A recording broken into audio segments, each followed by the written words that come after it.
ternyata kalau membuat telur dadar itu kayak gini guys, berbeda dengan orang Indonesia. Wah, kira-kira itu gimana ya caranya? Pokoknya kalian tonton aja videonya dan jangan lupa like, subscribe, dan share dulu. Beginilah cara orang India ketika membuat telur dadar guys. Kita lihat guys, tuh setelah mateng telur dadarnya tuh dibecek-becek pakai tangan kayak gitu dong guys.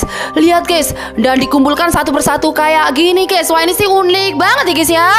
Nekat memasuki sebuah hutan paling angker di Indonesia, pria ini malah dikejar oleh sosok hantu kayang guys. So, apakah dia bisa selamat? Pokoknya kalian tonton aja videonya dan jangan lupa like, subscribe, dan share dulu. Oke, bisa kalian lihat guys, pria ini tuh nekat banget guys, habis masuk ke dalam sebuah hutan paling angker di Indonesia guys. Dan bisa kalian lihat dia dikejar-kejar oleh sosok hantu wanita kayang kayak gini dong guys. Lihat guys, tuh, dan dia kelihatannya kesesat di hutan itu guys. Lihat guys, wah ini sih serem banget. Kalau kalian bakal takut apa enggak nih?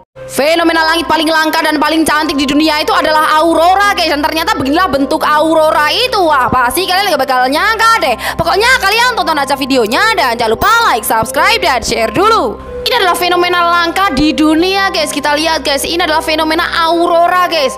Tuh lihat, ternyata langit aurora itu kayak gini guys. Warnanya itu berwarna-warni kayak gini guys. Lihat guys, seperti pelangi tapi ini di langit guys. Lihat guys, cantik banget. Wah, kira-kira ini kejadiannya di negara mana guys? Ada yang tahu? Seekor sapi yang mau dikurbankan pada saat hari raya Idul Adha malah terjebak di selokan guys. Dan inilah yang terjadi sama sapi itu selanjutnya. Wah, pasti kalian gak bakal nyangka deh. Pokoknya kalian tonton aja videonya dan jangan lupa like, subscribe, dan share dulu. Oke, lihat teman-teman, ini adalah seekor sapi yang mau dikurbankan. Tapi lihat guys, sapi itu malah terjebak di selokan kayak gini dong guys. Lihat guys, para warga berusaha untuk mengeluarkan sapi itu. Tapi lihat guys, sapi itu malah menendang-nendang dan kayak mengamuk gitu guys. Wah, dia kelihatan kesakitan banget guys. Wah, apakah sapi itu bisa selamat? Menurut kalian gimana nih? Dua pria ini mendengar suara misterius dari sebuah rumah kosong guys. Dan setelah didekati ternyata suara itu berasal dari ini. Wah, pasti kalian gak bakal nyangka deh. Pokoknya kalian tonton aja videonya dan jangan lupa like, subscribe, dan share dulu.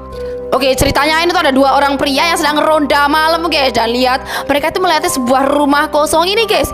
Tuh lihat, dan saat mereka melewati rumah kosong ini tiba-tiba mereka mendengar ada suara dari dalam rumah itu dong guys. Lihat guys, dan ternyata suara itu berasal dari sosok kuntilanak penunggu rumah ini guys. Tuh lihat, kuntilanaknya nangkring di atas pohon kayak gini guys. Dan mereka langsung berlari ketakutan. Wah, kalau kalian bakal takut apa enggak nih?